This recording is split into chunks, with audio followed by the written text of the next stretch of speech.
the questions that I did ask Olena, she didn't answer. She simply said, I fled yesterday. I'm in Budapest and I am safe.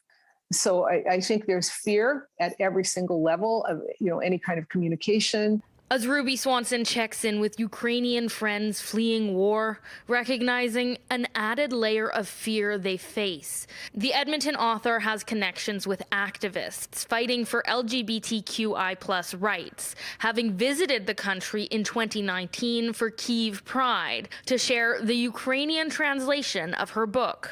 Give the Ukrainian people some hope and say that, it was a long struggle in Canada and in North America, and you're on the right track. As the UN estimates 1.2 million refugees have now fled Ukraine, some needing to pick their path carefully. And even in Ukraine as well, but at the bloc of countries surrounding Ukraine, being trans is a particular challenge in escaping from the current situation related to persecution and violence. And fears of being turned away at the border crossing because of how they present.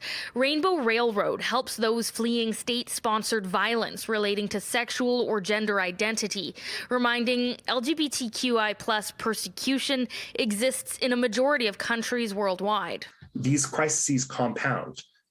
With respect, when media attention transfers from one crisis to another, the crisis does not disappear. Afghanistan remains an ongoing crisis situation. It's only been 6 months since the Taliban takeover of Afghanistan, and the speed of processing those in immediate danger because of their sexual or gender identity has been slow for countries like Canada or the UK, with calls for a consistent and rapid response when someone is in danger. It is extremely troubling that there's often 6 month to year-long waits for these people experiencing processing. They don't have that much time.